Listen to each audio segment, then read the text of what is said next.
Nicole Abisinio here, continuing on this wonderful prayer series. And I didn't even mean for this to be what I was going to talk about today, but when I was studying Luke 8 this morning, and what's so amazing about the Gospels and just the Bible in general is that no matter how many times you read it, and the next time of reading it, the Lord is going to provide you with different insight. And what He showed me today was in Luke 8:51. He says, when he arrived at the house of Jairus, he did not let anyone go in with him except Peter, John, and James, and the child's father and mother. And I pondered on this because there's other places that the Lord is doing this. He's being very exclusive in who he allows into this. And this is so fascinating because Peter, John, and James were also the ones that are with Jesus when he takes them up to the mountain in the Transfiguration.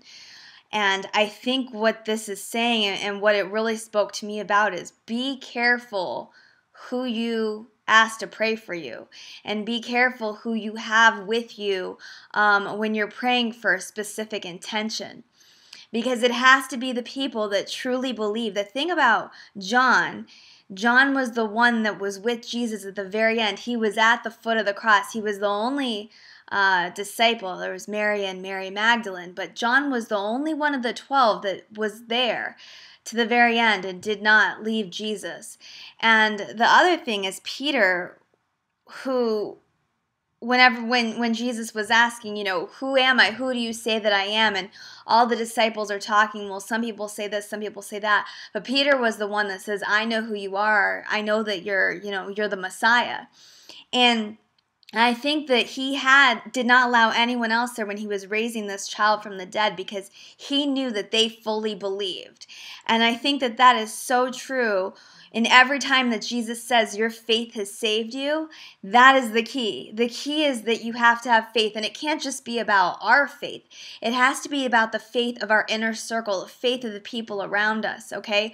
When someone's praying over you, do they believe? Do they truly believe that you're going to be healed?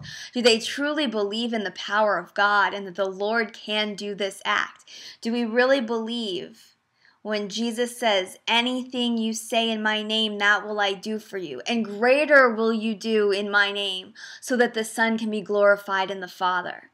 And that's the key. So when you're praying, when you're asking people, be careful who those people are that you're asking to lift you up, that you're asking for a very special, and the thing is, Jesus didn't always do this when he was healing, but he did it seems, this is a very extreme case when people were laughing at him when he was saying, she's not dead.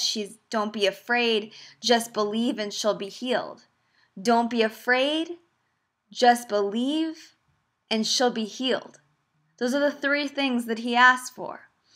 And I think that he's saying that when you're praying, these two things are the key to the healing. One, don't be afraid. And two, just believe.